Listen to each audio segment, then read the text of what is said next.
Martis Kurat isn't on the road today. He's reporting for us from the 16th Auto Shanghai show in China. Here, on almost 500,000 square meters of exhibition space, domestic and international car makers are unveiling all their newest models. And the big German brands are here too, of course. There are plenty of world premieres at the show, including a big one from Mercedes.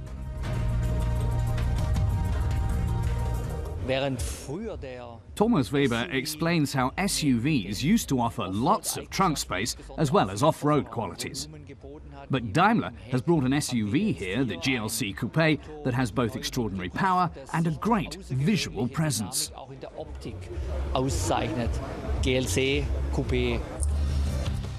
The model was designed to further extend Mercedes' already wide selection of SUVs. The concept car is 4.73 meters long and 1.60 meters high. Its massive 21-inch wheels add to the imposing impression. Volkswagen plans to build more than 15 different electric models in China over the next 4 years. One of them is the C-Coupe GTE, unveiled here in Shanghai for the first time. It's a large plug-in hybrid sedan. Heinz Jakob Neusser says this vehicle is positioned between the subcompact segment with the Passat and Magotan and the larger Phaeton segment, appealing to both those who drive and those who are chauffeured. It was developed exclusively for the Chinese market. That's a shame for customers elsewhere, because the designers and developers of the C-Coupe GTE have really created a winner here. Mattis says if you're looking for a really big SUV, just forget all the European and American models like the Cadillac Escalade, the Chevrolet Suburban and the Hummer, because this one is bigger than them all. The tank-like G-Pattern is too big for European streets. More realistic is BMW's X5 xDrive 40e. It has all of course, the versatility of a full-size SAV, but the carbon footprint of a very small car and a zero emissions capability for those urban environments. Over time, we're going to bring this technology right out of the i brand across all the other models, and the X5 is just the first step in that. The X5 Hybrid is BMW's first volume-produced car with plug-in technology. A lithium-ion battery can power the car for up to 30 kilometers solely on electricity. Mattis wants to show us something at the Auto Shanghai that's not a car. It's a pair of glasses, a concept development, mini augmented vision. Wear it when you drive and you have integrated displays with additional information at your disposal. Porsche is content here in China with sales booming. The company is underscoring its strong presence here by debuting the Style Edition of the 911 Carrera and Boxster in Shanghai. The Style Edition vehicles have a striking appearance, and their standard versions have lots of what would be extras in other cars.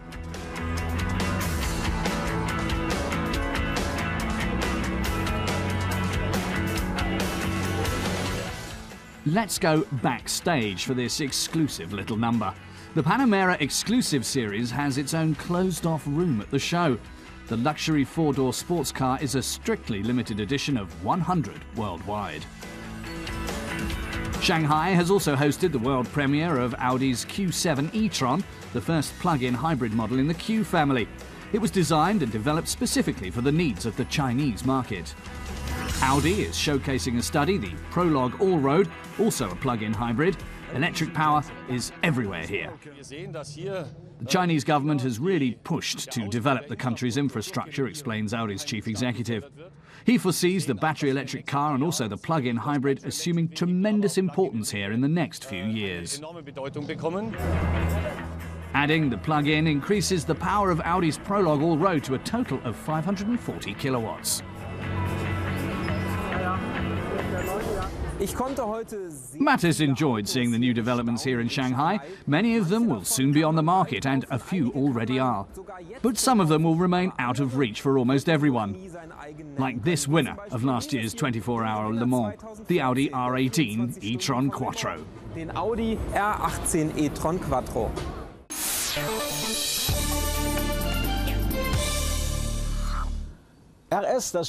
Our test driver, Reinhold Deisenhofer, quips that Audi's RS stands for really strong. 270 kilowatts or 367 horsepower, really swift, up to 280 kilometers an hour and really sinewy, with 465 newton meters of torque. That's what you get with the Audi RS3, at least on paper. What can it do in day-to-day driving? And how does it perform on the racetrack? And what does it sound like?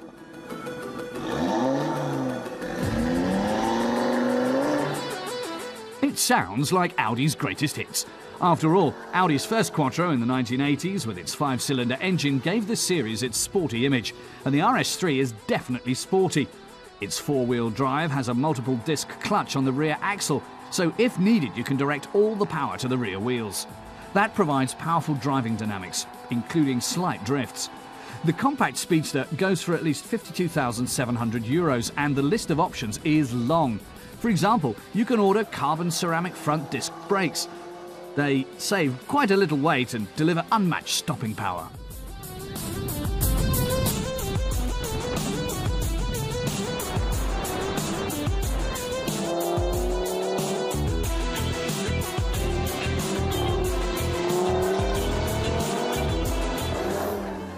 But despite its outstanding performance on the racetrack, the RS3 was designed for normal roads, where its flap control exhaust system and agile handling make for lots of fun, even without the carbon ceramic brakes. For maximum experience, we recommend driving where there's an echo.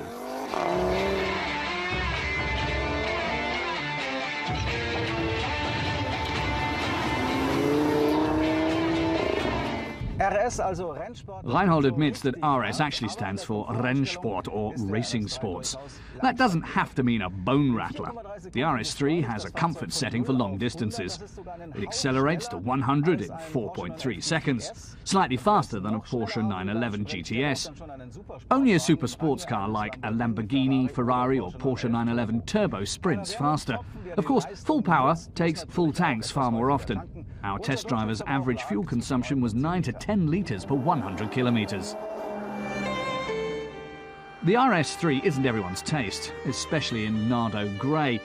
The newest generation of the RS3 has two oval tailpipes in the diffuser. They clearly mark the car as an RS model. Even the standard brakes with their wave design save weight and look really smart.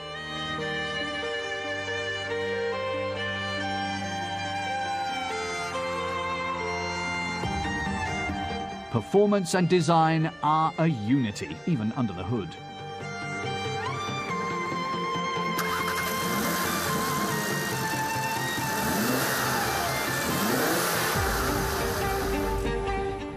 You can spend a lot of money on the interior. Red seams and red inlays in the vents are included in a €900 design package.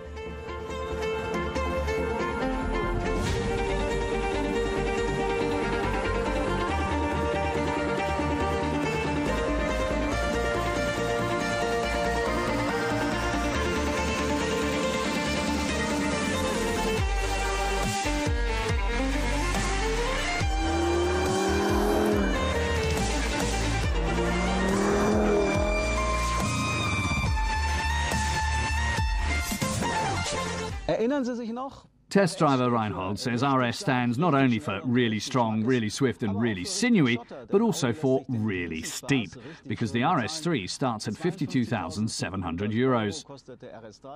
The competition, BMW or Mercedes, are a tad lower. But if you think that's too expensive, not everyone agrees. In 2014, Audi sold some 15,000 of the predecessor model.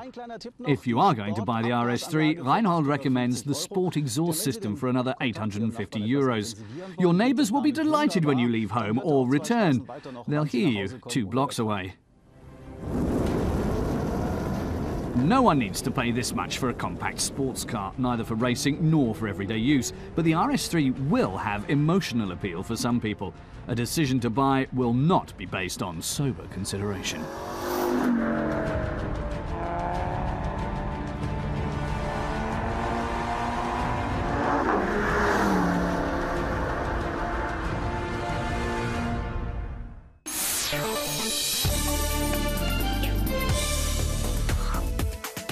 The VW bus is a veritable design classic.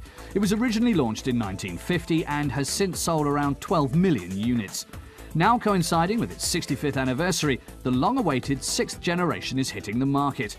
The lines, ribs and edges run continuously from front to back, with the entire body now appearing to be a single element. There will be 6 new engines, each with a fuel-efficient automatic start-stop system. For the first time, the display comes with a proximity sensor. The system automatically switches to operational mode as soon as you're about to touch the touchscreen. Among the new equipment options are a power tailgate, a reversing camera and 3-way adjustable suspension. Prices for the multivan version are expected to start just below €30,000.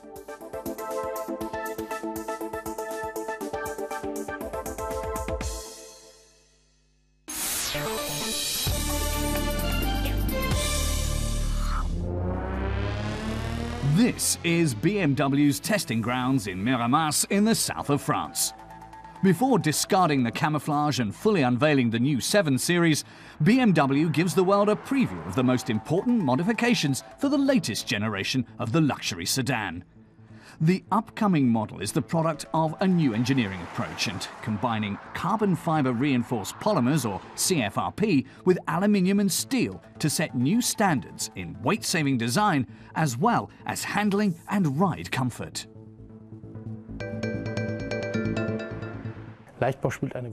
Lightweight construction is crucial, explains BMW's Michael Ahlers.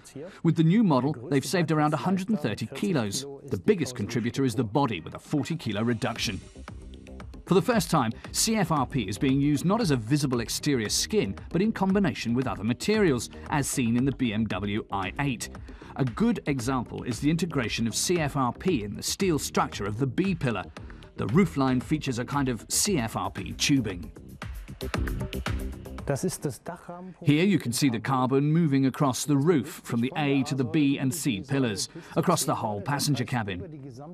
This is cutting-edge technology here.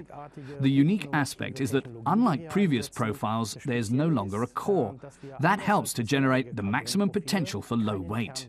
Und damit das maximale Gewichtspotenzial aus dem Bauteil herausholen.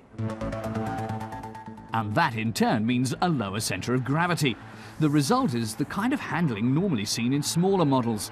The 7 Series now also boasts an addition to the driving experience control feature, the adaptive mode.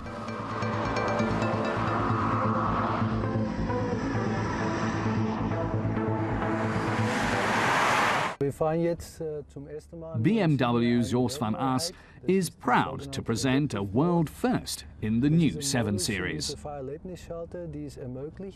Adaptive mode analyzes the driver's steering and style and use of the gas pedal. Using sat-nav data too, the system tells you where you are and automatically computes the optimum setup for the current driving scenario. Another new function, speed limit info, detects speed restrictions in advance, a further assist for the driver.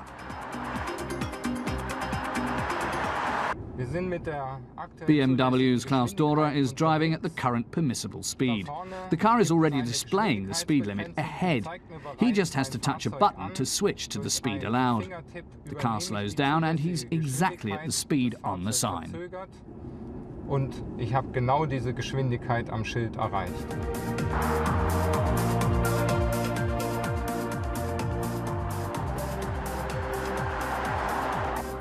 The car makers wanted the driver's journey to be both energetic and as comfortable and pleasant as possible. The next generation of the 7 Series has also made advances on the connected drive front.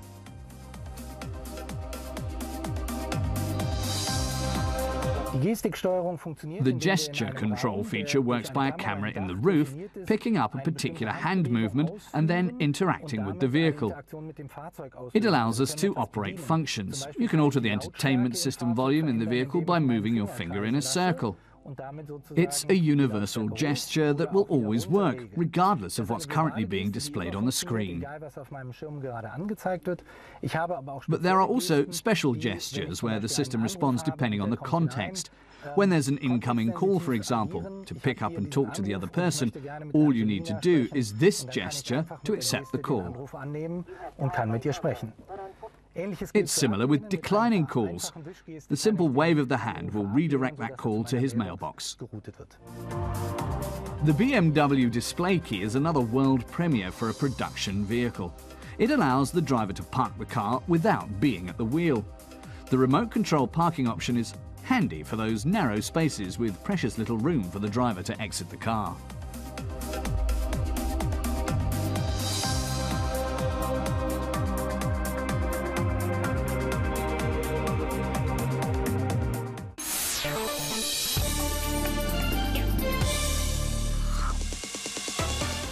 In 2015 sees the Aygo celebrate its 10th year on the road.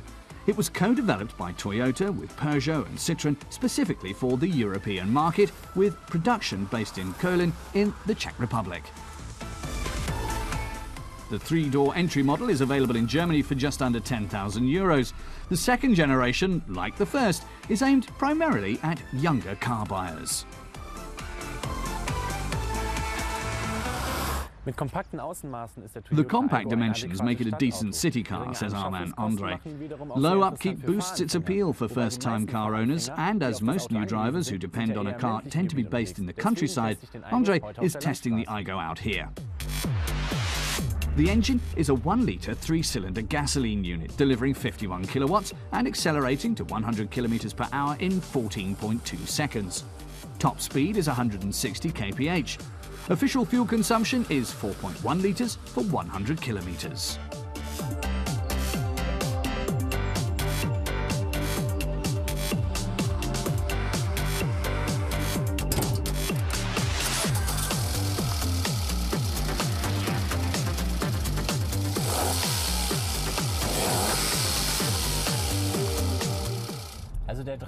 The naturally aspirated 3-cylinder engine does remind you that it was designed for urban use, says Andre. If you want to accelerate on a country road, you have to shift down a gear or two and then really let it rip. What sounds like power is hot air. The Peugeot 108 or the Citroën C1, the sister models, have turbocharged engines. Out in the country, the Toyota Aygo sure could do with a little of that. Die würden im Toyota Aygo auf der Landstraße sicherlich auch gut stehen. We put the 5-door edition through its paces. The side windows at the front can be lowered right to the bottom, but rear passengers only have pop-out affairs. But Toyota didn't cut any corners when it came to the seats. In our version, they were leather-clad, both in the passenger compartment and the trunk. The new Aygo has a little more space.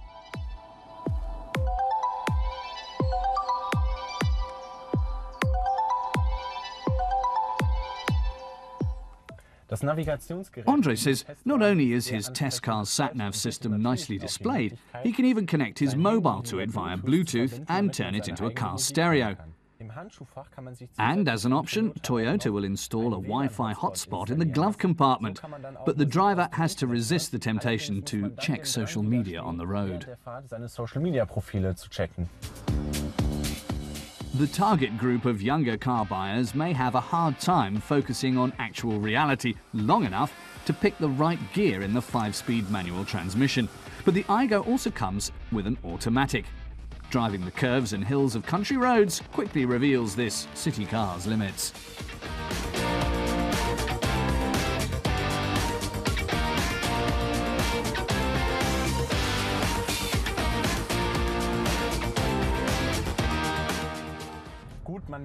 It's obvious to Andre that the Aygo is designed for city driving. The steering, for instance, is a bit too squishy for country roads. But he's quite satisfied with the gear shift. It makes a nice click when the gears catch, though some drivers may not appreciate the extra muscle it takes. And he's concerned that the Aygo's electronic stability program can be turned off at the press of a button.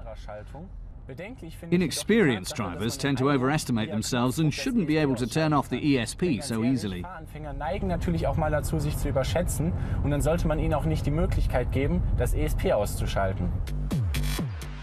The ESP is essential to help the driver handle and keep control of the car. In terms of design, the city car is anything but bashful. The conspicuous X-grille can be toned down or brought out by the body design options. The rear contours are just as bold, but here, real individualism has its price.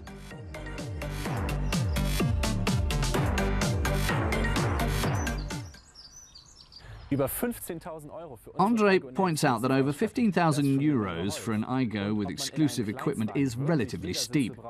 He wonders if anyone really needs leather seats in a city car. For that price, he personally would opt for the next higher model class. It may not have as many extras, but it would be more car for the money. Still, for city dwellers or new drivers or both combined, he'd recommend the Aygo unreservedly.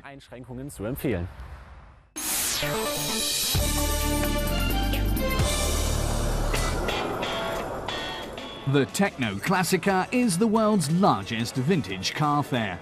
This year in spring, almost 200,000 visitors made the trek to Essen to ogle the automotive goodies or track down a part for their own mechanical darling. The classics dealers and many vintage car clubs make the fair a festival of nostalgia. This year's fab make is Ferrari, especially when it comes with a history. Ferrari dealer Helmut Eberlein explains that a car can be restored to the best possible condition mechanically, but it's the history that gives a classic its true pedigree. It can't be made up and it can't be restored. These cars are only complete when they come with a history. That's what makes a car like this something special. Many of the big car makers make sure to get in on the spectacle, presenting choice specimens from their own histories. If a model has a jubilee, so much the better. The Porsche 959, for example, is 30 years old this year and already an icon of style and technology. The 959 and its successor, the Carrera GT, blazed the trail for today's hybrid 918 Spider super sports car with an impressive 900 horsepower or 652 kilowatts. The Porsche 959's cutaway model appeals to more than just the technology crowd. This 356B Carrera 2 has already found a new owner. Many car makers are proud to be able to supply most of the parts needed for their classics. Originally, the Techno-Classica focused on cars with at least 50 years behind them, but that's changed. More and more newer models are showing up. The market is booming, even if tinkerers quickly reach their limits on a Beamer Z1 or an 850 CSI Coupe. The older vintage models are mechanical marvels, while the newer cars are all about sophisticated electronics.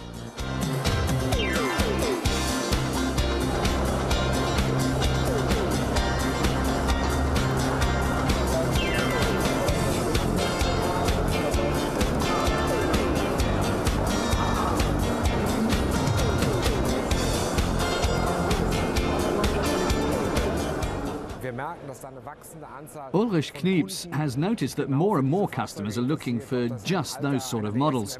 It might be one of the first BMW M4s or an M1 from the 1970s. Many of the buyers know these cars from their childhood or teenage years, and now they're looking back. Among the crowds at the Techno-Classica are celebrities as well, such as World Cup winner Olaf Thon and Klaus Fischer, former star player on the German national soccer team.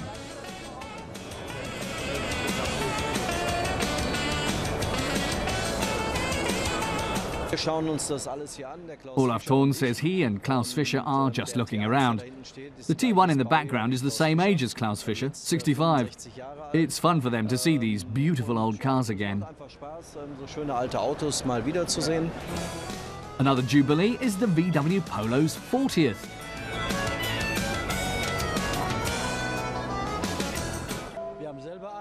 This man has one of the newer models, the Polo Cross, with lots of accessories and extras. He really enjoys driving it around town. She enjoys seeing cult cars. Cars used to be more colourful. This gentleman wishes today's car makers would be a little bolder when it comes to paint. Everything seems to be grey or black nowadays.